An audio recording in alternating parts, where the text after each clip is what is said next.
तो पुण्यात्माओं, हम जिस लोक में रह रहे हैं ये लोक ठीक नहीं है। ये इस काल भगवान का लोक है। ये नहीं चाहता कि यहाँ के प्राणियों को उस पूर्ण परमात्मा की जानकारी हो, इसलिए ऑप्शन छोड़ देता है कि उसकी जानकारी किसी बाखबर से, तत्वदर्शी संत से पूछो, और अपने सतर का ज्ञान इन सदग्रंथों के अंदर से वो बता करके अपने संत भेज कर इस ज्ञान का ढोल पिटवा देता है, जगह जगह उसको प्रवेश करवा देता है। जन जन अपने उन सदग्रंथों से जो काल ब्रह्म के दिए हुए हैं उन्हीं को पूर्ण ग्रंथ मानकर उन्हीं के आधार से ज्ञान ग्रहण करके निश्चिंत हो जाते हैं। और परमात्मा वो पूर्ण ब्रह्म, परम अक्षर ब्रह्म, जो परमात्मा कबीर, अल्लाह कबीर अपनी प्यारी आत्माओं को यथार्थ ज्ञान बताने के लिए स्वयं ही आते हैं। और क्या कहते हैं वो आकर के चारों युग में मेरे संत पुकारे, कूक कहा हम हेल रे, हीरे माणिक मोती बरसे, ये जग चुगता ढेल रे। परमात्मा कहते हैं हम चारों युगों में आते हैं, अच्छी आत्माओं को मिलते हैं, उनको अपने ज्ञान से, अपने तत्व ज्ञान से और यथार्थ स्थान और अपने स्वरूप से परिचित कराते हैं। फिर वो मेरे से परिचित संत भी मेरी महिमा का गुणगान करते हैं, यथार्थ भक्ति ज्ञान साधकों को बताते हैं। लेकिन उससे पहले ये काल भगवान, ये ब्रह्म अपने अज्ञान को प्रत्येक मानव के अंदर पहले से ही ये भर देता है, आंट देता है।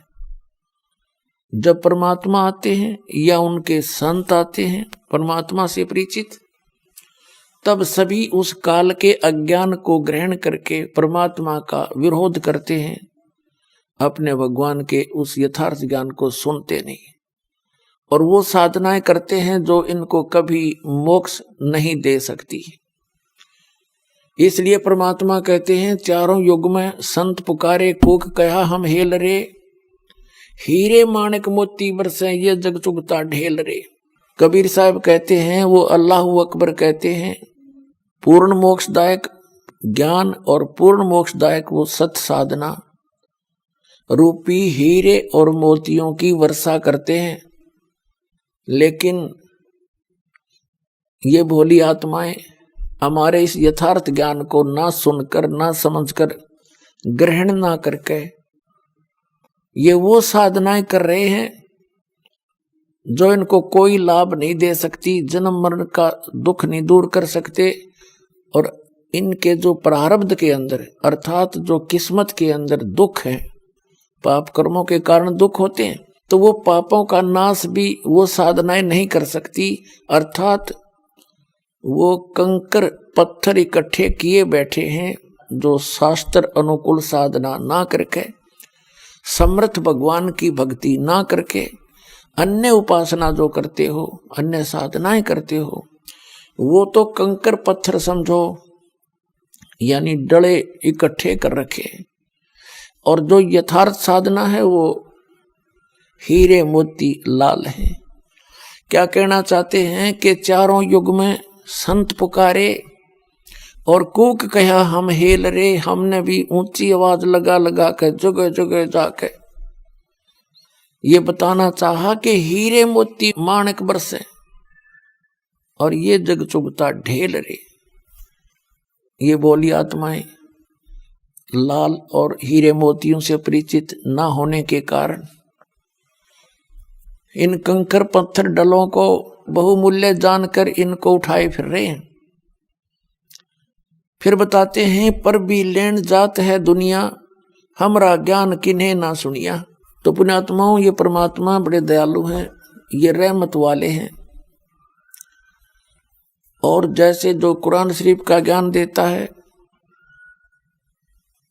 और श्रीमद् भगवत गीता का ज्ञान दाता है, और जो वेदों का ज्ञान दाता है, ये कंप्लीट गॉड नहीं है, ये रहमत नहीं कर सकता, ये किसी के संस्कार को चेंज नहीं कर सकता। यदि किसी का शुभ संस्कार है तो शुभ ही मिलेगा, और किसी के ऊपर कोई पाप कर्म का संकट आना है तो आवे ही आवेगा, उसको रोक नहीं बदल सकते। केवल एक कंप्लीट गॉड जो है अल्लाह ताला बोलते हैं, जिसको कादिर भगवान बोलते हैं, समर्थ परमात्मा कहते हैं,